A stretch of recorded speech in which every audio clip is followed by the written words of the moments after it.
तो दोस्तों आज तारीख हो गई है 27 जनवरी 2024 की, साथ ही में दिन है शनिवार का। तो आइए बिना देर किए फटाफट से जानते हैं आज की ताज़ा खबरें और मुख्य समाचार। तो देखिए आज के मुख्य समाचार की पहली बड़ी खबर। एसआई सर्वे की रिपोर्ट में हुआ बड़ा खुलासा कि ज्ञानवापी में पहले एक बड़ा हिंदू मंदिर था। तहखाने से कई मूर्तियां भी मिली हैं। वहीं औरंगजेब के काल में इसे तोड़ने के सबूत मिले हैं। जी हाँ, ज्ञानवापी की एसआई सर्वे की रिपोर्ट अभी हाल ही में बीते गुरुवार देर रात सार्वजनिक हो गई। इसे जनता के लिए जारी कर दिया गया। रिपोर्ट के जारी होने के बाद हिंदू पक्ष के वकील की ओर से कई बातें बताई गई थी, लेकिन अब ठीक वो बातें सामने आ गई हैं जो एसआई की रिपोर्ट में मेंशन किया गया है। दैनिक भास्कर ने बताया है कि रिपोर्ट के मुताबिक ज्ञानवापी परिसर के अंदर भगवान विष्णु, गणेश और शिवलिंग की मूर्ति मिली है। वहीं रिपोर्ट में ज्ञानवापी मस्जिद को और उसके आसपास के एरिया को एक मंदिर पे खड़ा बताते हुए 34 सबूतों को पेश किया गया है। साथ ही में मस्जिद के तहखाने में एक पिलर मिला है, एक स्तंभ मिला है जो कि मंदिर का है। इसकी तस्वीर आप खुद भी देख सकते हैं अपनी स्क्रीन पर। इसके अलावा मस्जिद के तहखाने में कई टूटी हुई मूर्तियां मिली हैं जो देखने में कुछ ऐसी लग रही हैं। इसके अलावा दीवार पर एक ऐसा निशान मिला है जहां से मूर्ति को उखाड़ा गया है। वहीं एक सबसे मेन बात, कई जगह की दीवारों पर स्वास्तिक चिन्ह दिखाई दिया है जो कि हिंदू धर्म की, सनातन धर्म की निशानी माना जाता है। आप खुद भी देख सकते हैं यहाँ पर। इसके अलावा एक और सबसे मेन बात ये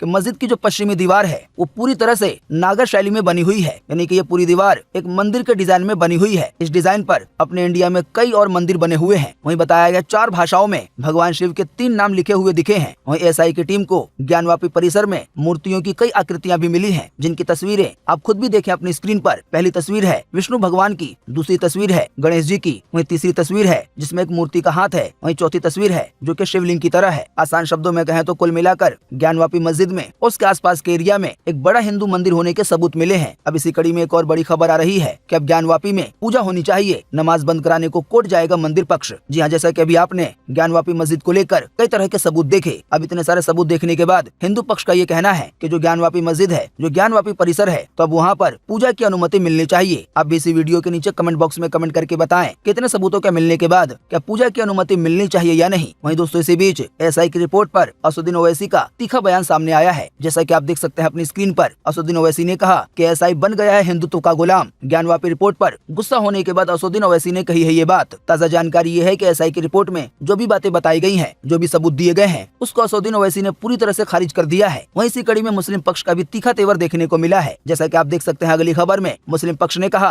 कि एसआई की रिपोर्ट कोई फैसला तो नहीं है, कोर्ट का जब फैसला आएगा। आपको बता दें अभी हाल ही में एक दिन पहले मुस्लिम पक्ष ने ये कहा था कि हम रिपोर्ट को पढ़ने के बाद अपना जवाब देंगे, और अब जवाब में ये बातें सामने आई हैं। बाकी दोस्तों आपको बता दें एसआई टीम द्वारा कई तरह के सबूत पेश करने के बाद भी कोर्ट की बात इसलिए की जा रही है क्योंकि एक कानून है पूजा स्थल के नाम से, जो कि 1991 में लागू किया गया था कांग्रेस की नरसिम्हा राव की सरकार में। बात यह है कि जब 1947 में देश आजाद हो गया, तब धीरे धीरे इस बात की खोजबीन होने लगी कि मुगलों ने कहां कहां पे मंदिर तोड़े, कहां कहां पे क्या क्या किया। तो इसी कड़ी में तनाव बढ़ता जा रहा था। तो जानकारी के मुताबिक तनाव को कम करने के लिए 1991 में कांग्रेस की नरसिम्हा राव सरकार पूजा स्थल कानून लेकर आई। इस कानून में प्रावधान है कि 15 अगस्त 1947 में जो भी मस्जिद थे, जो भी मंदिर थे, जो भी चर्च थे या जो भी गुरुद्वारे थे, तो 15 अगस्त 1947 को जहाँ पे जो चीजें थी वही रहेंगी, उनमें कोई भी छेड़छाड़ नहीं की जाएगी। हालांकि जिन लोगों ने इस कानून का विरोध किया या अभी भी कर रहे हैं, उनका मानना यह है कि सन 1192 से लेकर 1947 तक जो भी मंदिरों को तोड़ा गया और उस जगह पर कोई दूसरी चीज बना दी गई, तो असल में ये कानून पूजा स्थल को तोड़े गए कामों को कानूनी मान्यता देता है। इसी वजह से विरोधियों का ये तर्क है कि ये कानून सही नहीं है, क्योंकि 1192 से लेकर 1947 तक कई समुदाय ने कई पूजा स्थलों को तोड़ा है। अब ऐसे में ये कानून ला देना कि 1947 में जो मंदिर है, जो मस्जिद है, वो मस्जिद ही माना जाएगा, चाहे वो कैसे भी बनी हो। एक्सपर्ट्स का ऐसा मानना है कि अगर ये मामला यानी कि ज्ञानवापी का मामला अगर कोर्ट में जाता है, तो ये पूजा स्थल कानून ज्ञानवापी मस्जिद को हटाने में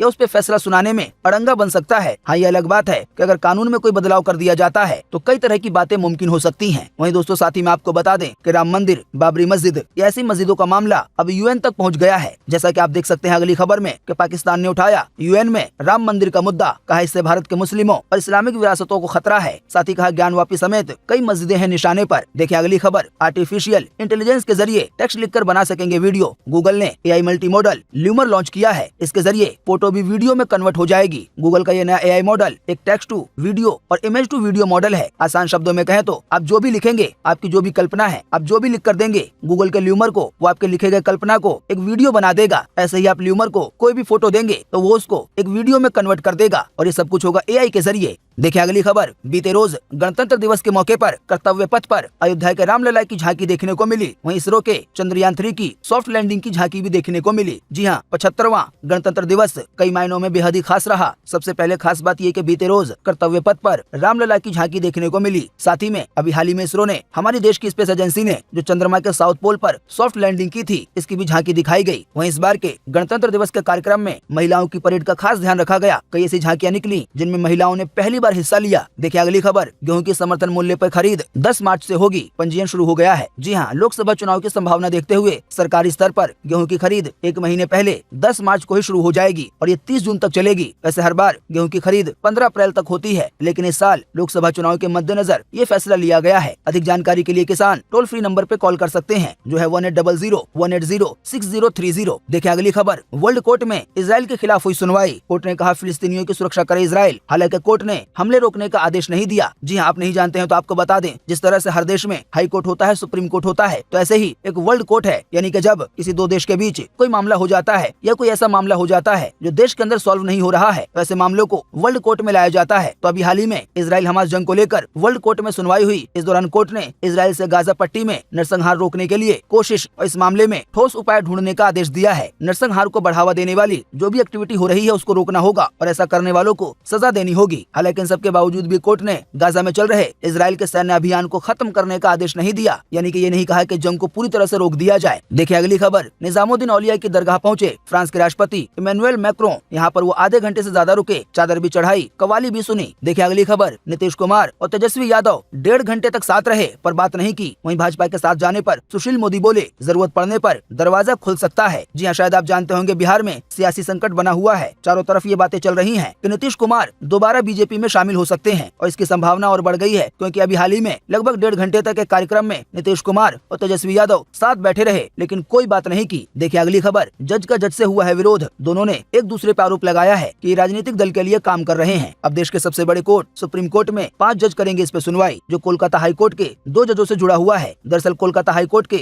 2 जज हैं। इन दोनों ने एक दूसरे पर आरोप लगाए हैं कि राजनीतिक दल के लिए काम करते हैं। अब जब हाई कोर्ट के जजों का ही झगड़ा हो गया है, तब इस मामले में देश का सबसे बड़ा कोर्ट इस पे सुनवाई करेगा। देखिए अगली खबर के कोलकाता में अंडर वाटर मेट्रो का उद्घाटन जल्दी होगा, देखने में नजारा बेहतर हो इसके लिए सभी जगहों पे नीली लाइट लगाई गई है। वहीं बताया गया है साउंड इफेक्ट के लिए भी कुछ काम किए गए हैं। इसकी वजह से जब कोलकाता में पानी के अंदर मेट्रो चलेगी तब सफर काफी ज्यादा रोमांचकारी हो जाएगा। देखिए अगली खबर, पाकिस्तान आर्मी के चीफ बोले अफगानिस्तान ने कभी दोस्ती नहीं निभाई। साथ ही में धमकाते हुए कहा हम केवल एक पाकिस्तानी के लिए भी उनके मुल्क को तबाह कर देंगे। जी हाँ, पाकिस्तान के आर्मी चीफ का ये बड़ा बयान आया है अफगानिस्तान के खिलाफ। वैसे तो दोनों मुस्लिम देश है, इसके बावजूद भी दोनों देशों में काफी टक्कर देखने को मिलती है। देखिए पाकिस्तान को लेकर एक और खबर कि पाकिस्तान के पंजाब में अहमदिया समुदाय की 80 कब्रों को किया गया नष्ट। सोशल मीडिया पर ये वीडियो हो रहा है वायरल। जानकारी के मुताबिक अहमदिया समुदाय मुस्लिम का ही टूटा हुआ एक ग्रोह है। वैसे तो अहमदिया समुदाय अपने आप को मुसलमान ही कहता है, लेकिन जो मुस्लिम लोग हैं उनको मुसलमान नहीं मानते हैं। इसी वजह से पाकिस्तान में अहमदिया समुदाय पर कई तरह के जुल्म होते रहते हैं। आम जनता भी उसे धुतकारती रहती है, इसके वीडियो भी सामने आते रहते हैं। अब इसी कड़ी में एक और वीडियो सामने आया है जिसमें ये देखने को मिल रहा है कि अहमदिया समुदाय के 80 कब्रों को नष्ट कर दिया गया है। देखिए अगली खबर कि अमेरिका में पहली बार नाइट्रोजन से दी गई मौत की सजा, स्ट्रेचर पे बांधकर गैस सुंघाई। इस दोषी ने पैसे लेकर महिला की जान ली थी। देखिए अगली खबर, यूनिकॉर्न बनने वाला भारत का पहला AI स्टार्टअप बना कृत्रिम। ओला इलेक्ट्रिक के फाउंडर भाविश अग्रवाल की यह कंपनी डेटा सेंटर और सुपर कंप्यूटर भी बनाएगी। जानकारी के मुताबिक यूनिकॉर्न बनने का ये मतलब है कि ये पहली ऐसी कंपनी है जिसकी वैल्यू $1 बिलियन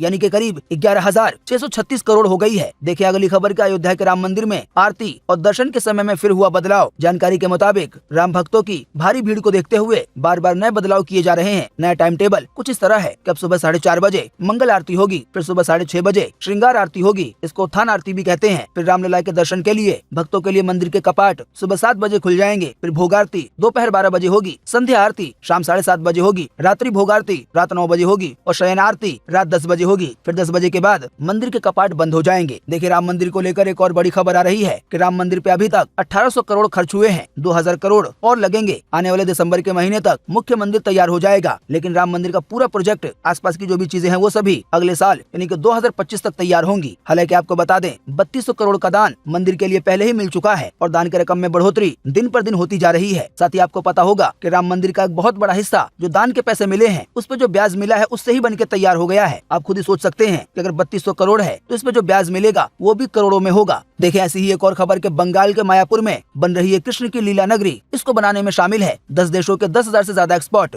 वहीं इसको बनाने में 8,000 करोड़ का खर्च आ रहा है। जी हाँ, भगवान राम के बाद अब श्री कृष्ण की बारी है। इनके लिए 700 150 की एकड़ में दुनिया का सबसे बड़ा और सबसे अद्भुत मंदिर तैयार हो रहा है। कोलकाता से 130 किलोमीटर दूर नादिया जिले के मायापुर में इस्कॉन मुख्यालय में 10 देशों के 10,000 एक्सपर्ट इसको आकार दे रहे हैं, इसको बना रहे हैं। इस मंदिर को TOVP नाम दिया गया है, टेम्पल ऑफ वैदिक प्लेनेटोरियम बताया गया है। इस मंदिर बनने का काम 2010 से ही चल रहा है और अब ये 70% बनकर तैयार हो गया है। 2025 में लगभग ये तैयार हो जाएगा। इसमें पूजा अर्चना शुरू हो जाएगी। तो भगवान राम के बाद पूरी लीला नगरी बन रही है। यहाँ पे केवल मंदिर नहीं बल्कि कई और चीजें हैं जो कि लोगों के लिए, भक्तों के लिए आकर्षण का केंद्र होंगी। देखिए अगली खबर, औरंगजेब नहीं मदरसों में भगवान राम की कहानी पढ़ाएंगे। उत्तराखंड वक्फ बोर्ड के अध्यक्ष की ओर से आया है ये बयान। दोस्तों हमने आपको ये खबर बताई थी, लेकिन इसमें एक ताजा अपडेट आया है कि ये बयान उत्तराखंड वक्फ बोर्ड के अध्यक्ष शादाब शम्स ने दिया है, यानी ये मुस्लिम है। उन्होंने कहा है कि आधुनिक मदरसों में हम औरंगजेब के बारे में पढ़ने के बजाय भगवान राम के बारे में पढ़ेंगे और अपने नबी के बारे में पढ़ाएंगे, यानी कि इस्लाम के प्रॉफिट के बारे में। हम हिंदुस्तानी हैं और हमारा DNA भी हिंदुस्तानी है। देखिए अगली खबर, धर्म के नाम पे हो रहा है ढोंग और पाखंड, मंदिरों में हो रहा है व्यापार। शंकराचार्य अभिमुक्तेश्वरानंद ने जताई है इस पे चिंता। उन्होंने अभी हाल ही में कहा है कि धर्म के नाम पर ढोंग और पाखंड हो रहा है। कुल मिलाकर आसान शब्दों में कहें तो उन्होंने, चाहे वो राम मंदिर हो या किसी और धार्मिक स्थल को लेकर ये कहा है कि व्यापार का जो नियम है कि जितना पैसा लगाया गया उतना निकाला जाए, तो ये कोई धार्मिक काम नहीं है, बल्कि ये तो व्यापार का नियम है, खरीदी बेची का नियम है। मंदिरों में ऐसा इंतजाम कि टिकट जारी कर दिए जाए, VIP को दर्शन कराने के लिए अलग से पास दिया जाए, उसके लिए पैसे लिए जाए, ये सब कुछ पाखंड है, ढोंग है। आपको बता दें ये सभी चीजें उनकी निजी बातें हैं। देखिए अगली खबर के बीते रोज गणतंत्र दिवस पर 40 साल बाद पहली बार बग्गी में राष्ट्रपति सलामी मंच तक पहुंची। बताया गया 40 साल बाद कोई राष्ट्रपति इस बग्गी में बैठा है। देखिए अगली खबर के फ्रांस के राष्ट्रपति के सम्मान में स्टेट डिनर का आयोजन किया गया। इस दौरान राष्ट्रपति द्रौपदी मुर्मू बोली, ये बड़ा ही ऐतिहासिक और यादगार पल है। शायद ही ऐसा कभी हुआ होगा कि दो देश के नेता लगातार एक दूसरे के देशों के राष्ट्र समारोह में मुख्य अतिथि रहे हैं। सिनेमा की तरफ देखे तो वहाँ भी भारत और फ्रांस जुड़े हुए हैं आपस में, यानी कि बहुत गहरे दोस्त हैं। देखिए अगली खबर, गणतंत्र दिवस पर आसमान में दिखे सुखोई और राफेल लड़ाकू विमान। देखें इसी कड़ी में एक और खबर कि 75वें गणतंत्र दिवस पर प्रधानमंत्री ने पहनी बांधनी पगड़ी। बाकी इन तस्वीरों में आप देख सकते हैं कि PM मोदी हर साल कैसे अलग अलग सभ्यता की पगड़ी पहनते हैं। वहीं बीते रोज 15 अगस्त के मौके पर जो कुछ नए काम हुए, जो कुछ नई चीजें देखने को मिली, तो उनमें 100 महिलाओं ने पारंपरिक वाद्य यंत्र बजाकर परेड की शुरुआत की। ऐसा पहली बार हुआ। वहीं पहली बार ट्राई सर्विस कंटीजेंट में केवल महिलाएं दिखी। ऐसे ही दिल्ली पुलिस का महिला दस्ता पहली बार परेड में शामिल हुआ। वहीं पहली बार फ्रांस का राफेल लड़ाकू विमान परेड में शामिल हुआ। आप नहीं जानते हैं तो आपको बता दें, भारत ने राफेल लड़ाकू विमान फ्रांस से ही लिया है। फ्रांस के राष्ट्रपति इमैनुअल मैक्रों ने भारतीयों को दिया बड़ा तोहफा। अगले 7 साल में 30,000 छात्रों का स्वागत करेगा फ्रांस। आसान शब्दों में कहें तो 2030 तक 30,000 भारतीय छात्राओं को फ्रांस में पढ़ने का मौका मिलेगा। देखिए अगली खबर, मालदीव के राष्ट्रपति मुइज्जू ने गणतंत्र दिवस की बधाई दी। साथ ही कहा, भारत और मालदीव की सदियों पुरानी दोस्ती है, उम्मीद है ये आगे और मजबूत होगी। जी हाँ, मुइज्जू साहब ने ये बयान दिया है। देखिए अगली खबर, 26 जनवरी के मौके पर दिव्यांग बच्चों के साथ अमिताभ बच्चन ने गाया राष्ट्रगान। वहीं अक्षय कुमार और टाइगर श्रॉफ समेत कई फिल्मी सितारों ने पोस्ट शेयर करके, वीडियो शेयर करके 26 जनवरी की बधाई दी। शायद आपको पता होगा इसी दिन हमारे देश में पूरी तरह से संविधान लागू हुआ था। आपको बता दें इसी मौके पर गूगल ने भी खास डूडल बनाया। अब देखिए अगली खबर के मुंबई के धारावी में फरवरी से सर्वे करेगी अडानी ग्रुप की कंपनी। यहाँ सन 2000 के पहले से रहने वालों को फ्री में मिलेगा मकान और जो भी लोग 1 जनवरी 2000 से पहले यहाँ पे रहते होंगे उनको फ्री में मकान दिया जाएगा। देखिए अगली खबर के दिल्ली की मल्टी स्टोरी बिल्डिंग में लगी आग, 9 महीने के बच्चे समेत 4 लोगों की जलकर गई जान। दिल्ली के शाहदरा इलाके की है ये घटना। देखिए अगली खबर के यूपी में हुई बड़ी कार्रवाई, सुंदरी प्रजाति के 745 कछुए समेत 4 तस्करों को किया गया गिरफ्तार। इन कछुओं की विदेशों में खूब डिमांड है। देखिए अगली खबर के राजापुर में मौजूद है श्री रामचरितमानस के अयोध्या कांड की पांडुलिपि, यानी कि असली लिखी गई किताब। जी हाँ, यूपी के चित्रकूट से 40 किलोमीटर दूर राजापुर, जो गोस्वामी तुलसीदास की जन्मस्थली है, वही तुलसीदास जिन्होंने अयोध्या में बैठकर महाकाव्य श्री रामचरितमानस की रचना की है, उसको लिखा है, जो भगवान श्री राम के अस्तित्व को आधार देता है, भगवान राम को मानने का आधार देता है। तो ये रामचरितमानस की असली किताब राजापुर में यमुना के तुलसी घाट स्थित श्री रामचरितमानस मंदिर में उपलब्ध है। देखिए अगली खबर, दिल्ली हावड़ा रूट पर पलटने से बची Vande Bharat train railway track पे रखे स्लीपर से टकराई, यानी कि पत्थर के पिलर से जो पटरियों के नीचे लगा होता है, इसमें से एक पिलर पटरी पे रखा हुआ था। तो दोस्तों उम्मीद करते हैं कि आज की इस वीडियो से आपको काफी कुछ जानकारी मिली होगी। हम बस इसके बदले में आपसे इतना ही चाहते हैं कि आप इस वीडियो को लाइक कर दें और शेयर कर दें, क्योंकि आपका लाइक और शेयर करना ही होता है हमारी मेहनत का फल। वीडियो देखने के लिए आपका बहुत बहुत धन्यवाद। Thanks for watching.